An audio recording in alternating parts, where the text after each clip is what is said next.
définition complexe, parce qu'en fait, c'est surtout les premiers âges de la vie qui sont importants sur cette pauvreté, et on voit dans l'accompagnement qu'on met en place qu'effectivement, très difficile en fait de vaincre cette pauvreté, et il faut s'attaquer aux racines du mal dès le plus jeune enfant, le plus jeune âge. Donc définition de la pauvreté difficile, mais en tout cas se dire que pour lutter contre cette reproduction de la pauvreté, peut-être avoir un aspect de prévention et dès le plus jeune âge.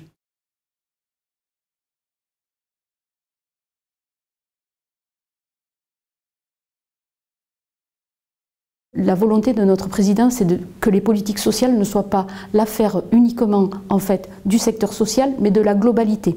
Donc on voit bien que dans les stratégies qui sont mises en place, c'est ce qu'on recherche aussi au travers notamment de la coopération des acteurs. Et donc pour nous, c'est tout naturellement que ces actions qui en plus ont une visée préventive et d'investissement social se retrouvent et sont mises en place. Et on a pu facilement intégrer ces stratégies dans les politiques départementales menées, et vraiment en visant le volet intégration des politiques. C'est-à-dire qu'on ne l'a pas vécu comme quelque chose qui est venu se rajouter à ce qu'on faisait déjà, mais de se dire comment on peut l'inscrire en complémentarité et en coordination des acteurs. Et ça, c'est forcément riche, et ça met du temps à s'installer, parce qu'on voit là, on est à la 4e année, et effectivement, on est maintenant dans un ordre de marche qui est satisfaisant, parce qu'en fait, l'ensemble des participants comprend vraiment en fait, l'intérêt de cette démarche collaborative, puisqu'on vise tous de toute façon le même public. L'action forte qu'on fait, c'est vraiment retrouver la dignité des personnes par le travail, si on peut dire. Et effectivement, on essaye de tout mettre en place pour ramener à l'emploi les bénéficiaires du RSA. Donc en matière de stratégie pauvreté, les objectifs qui nous étaient fixés de contractualiser rapidement tout ce qui était autour de la garantie d'activité, ça correspond aussi à la politique qu'on peut mettre en place. L'avantage de la stratégie, c'est aussi de se dire qu'il y a des actions qui sont laissées à l'initiative du département, et c'est en ce sens-là qu'on peut conduire certaines actions en complémentarité de ce qu'on fait déjà.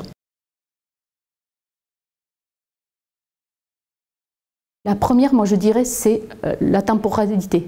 Il faudrait qu'on puisse avoir une contractualisation, mais bon, c'est intéressant parce que la déléguée vient d'annoncer, effectivement, il faut du temps, et quand on est aussi opérateur comme mon département, on est contraint à des règles de marché public, donc lancer des opérations, ça prend forcément du temps. Donc si on pouvait avoir effectivement cette durée de contractualisation plus large, ça serait intéressant. Ensuite, ce serait peut-être d'élargir en fait aux questions, mais je l'ai entendu aussi ce matin, de santé, de mobilité et tout ce qui est défi énergétique à venir, donc on y est aussi. La question aussi du chef de fila, en fait, de ces politiques publiques sur le territoire, et le rôle d'animateur, de chef d'orchestre que peut être le département pour mettre aussi en place ces politiques départementales, parce qu'on voit bien aussi que c'est à la croisée d'un nombre important d'actions. C'est une culture à avoir progressivement. On est engagé dans un schéma, nous, depuis plusieurs années maintenant, et après ça devient un réflexe automatique, on ne se pose même plus la question. Moi, mes collègues des routes, quand ils font un marché sur l'entretien des routes, eh ben, ils n'oublient pas de mettre une clause sociale pour l'emploi des bénéficiaires du RSA. Mais je veux dire, si la première fois ça a été quelque chose de nouveau, maintenant c'est automatique et un réflexe.